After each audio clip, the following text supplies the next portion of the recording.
আসসালামু আলাইকুম। আজকে আমি আপনাদেরকে দেখাবো কিভাবে একদম সহজ নিয়মে মেয়েদের প্যান্ট কাটিং সালোয়ার তৈরি করবেন। ভিডিওটি খুব মনোযোগ সহকারে দেখবেন, তাহলে একবার দেখলেই তৈরি করতে পারবেন। ভিডিওটি শুরু করার আগে অবশ্যই আমাদের চ্যানেলটি সাবস্ক্রাইব করবেন। প্রথমে আমরা 2 গজ 4 গিরা কাপড় নিয়ে নিয়েছি এবং এই কাপড়টিকে এইভাবে লম্বালম্বিভাবে 4 ভাঁজ করে নিব। কাপড়টির বন্ধ সাইড আমার দিকে এবং খোলা সাইড অপর পাশে।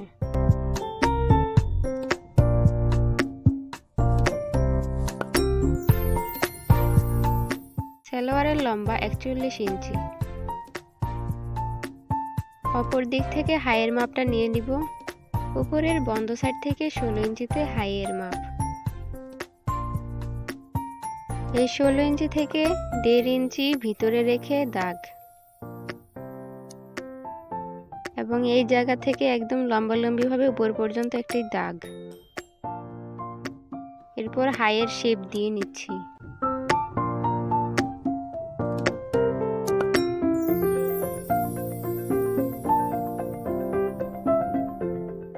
নিচে পায়ের মোহরা 7 ইঞ্চি, সেলাইয়ের জন্য 1 ইঞ্চি বাড়তি রেখে 8 ইঞ্চিতে দাগ।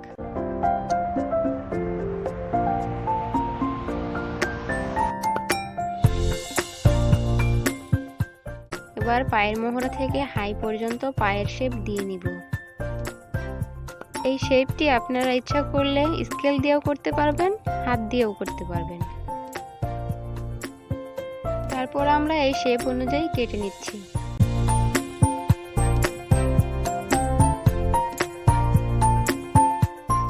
উপরের বন্ধ সাইডটা আলাদা করে নিলাম। প্যান্ট কাটিং এর জন্য পায়জামার 2 সাইডে দুটো কাট দিয়ে নিলাম। কাট দেওয়া অংশে প্যান্ট কাটিং এ সেলাই দেওয়া হবে। এখানে ইলাস্টিক সহ হাইয়ের মাপ 16 ইঞ্চি, ইলাস্টিক ছাড়া হাইয়ের মাপ হবে 14 ইঞ্চি। ইলাস্টিকের জন্য আমরা 2 ইঞ্চিতে দাগ দিয়ে নিচ্ছি।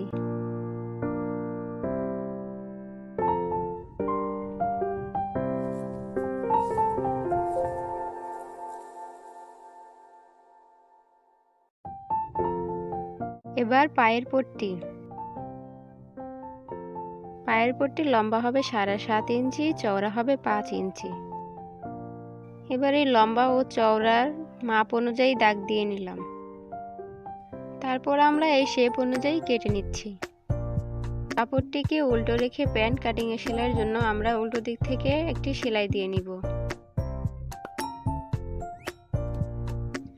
এই সেলাইটি থাকবে পায়ের মাঝামাঝি জায়গায়।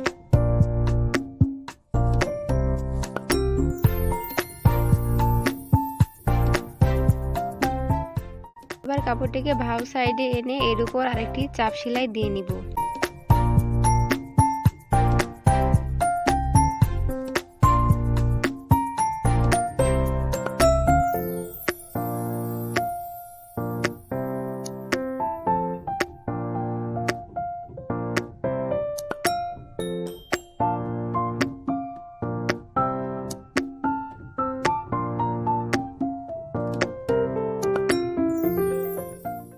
চাপ সেলাই দেওয়ার পর আমরা পূর্বের সেলাইটার উপর দিয়ে আরেকটা সেলাই দিব। প্যান্ট কাটিং এর জন্য আমরা দুটো সেলাই দিয়ে নিব, একটি চাপ সেলাই এবং একটি পূর্বের সেলাই।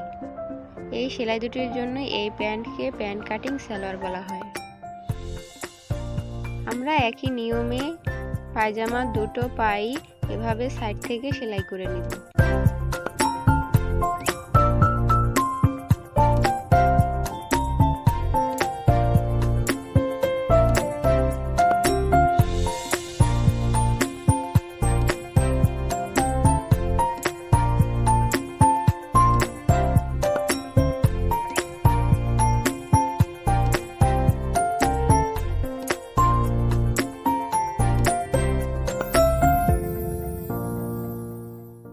এবার আমরা দুটো অংশের হাই জোড়া দিয়ে নিব।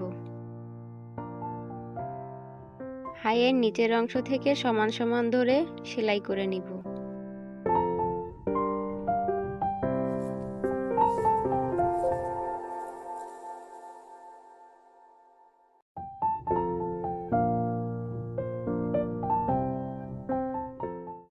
আমরা এখানে ডাবল সেলাই দিয়ে নিচ্ছি।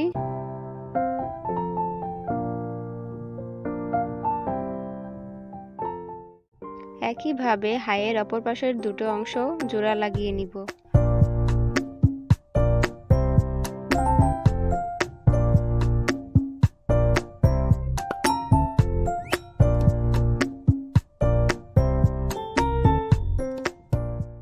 হাই জোড়া দেওয়া হয়ে গেলে এবার আমাদের পায়জামা উল্টানোর পালা। যারা সেলাই কাজে একদমই নতুন তাদের জন্য এই কাজটি একটু ঝামেলা হবে, তাই দেখে নিন পায়জামা উল্টানোর নিয়ম। মাঝখান থেকে দুই পার দুই অংশ আলাদা করে নিতে হবে। এবারে আমরা কোমরে ইলাস্টিক লাগানোর জন্য আগে থেকে একটি সাইড সেলাই দিয়ে নিচ্ছি।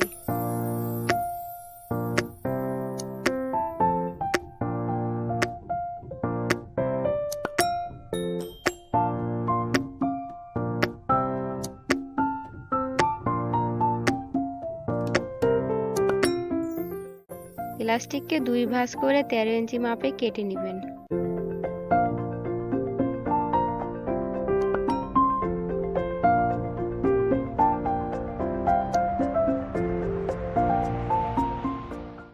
এবার ইলাস্টিক আগে জোড়া দিয়ে নিলাম।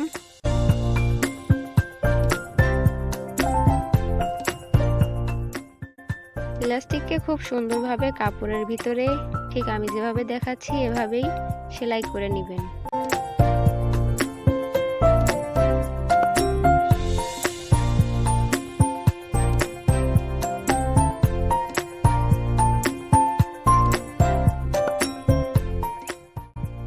ইলাস্টিক লাগানোর সময় একটু আস্তে আস্তে সেলাই করবেন।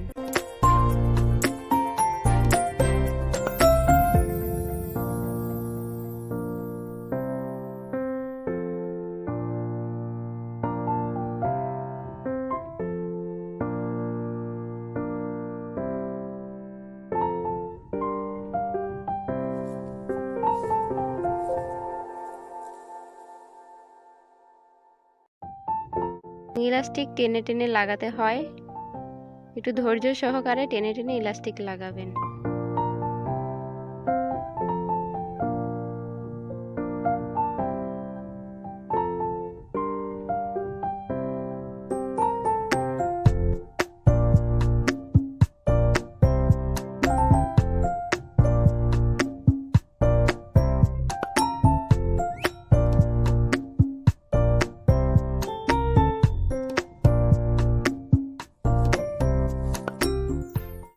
এবার আমরা স্টিচটাকে একটু বড় করে দিলাম।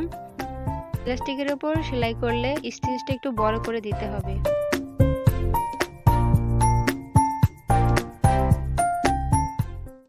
আস্তে আস্তে করে ইলাস্টিকের উপরে সেলাই দিয়ে নেবেন।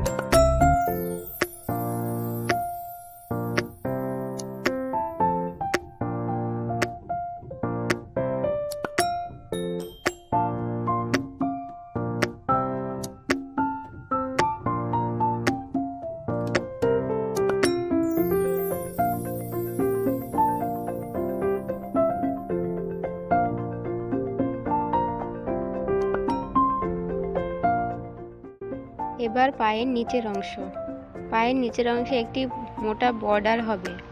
এই বর্ডারের জন্য আমরা আলগা কাপড়টাকে সাইড থেকে সেলাই করে নিচ্ছি। সাইড থেকে একটু ভাঁজ করে বর্ডারের কাপড়টা সেলাই করে নিচ্ছি।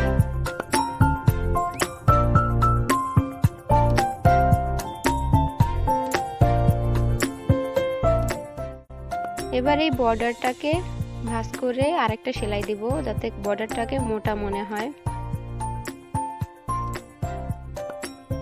তো দেখুন বর্ডার লাগানোর সময় একটু সমান করে নিতে হবে, যাতে কোনো জায়গায় ভাঁজ পড়ে না থাকে।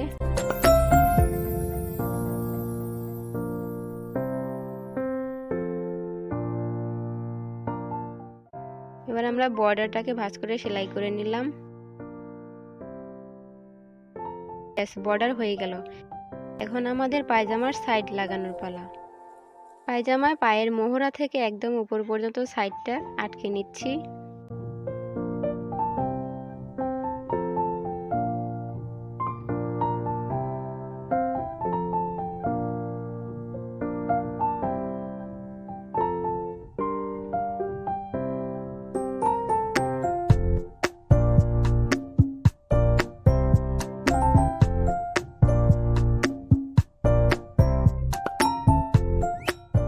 এবার পায়ের মোহরায় মাপ দিয়ে নিতে হবে।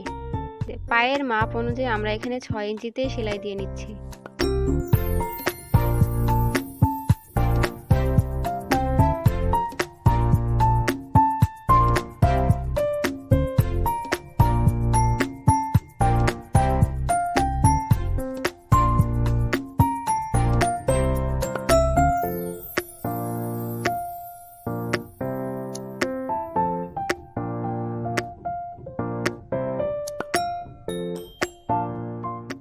ঠিক একই মাপে 6 ইঞ্চিতে ব্যাগ স্টিক দিয়ে সেলাই করতে হবে।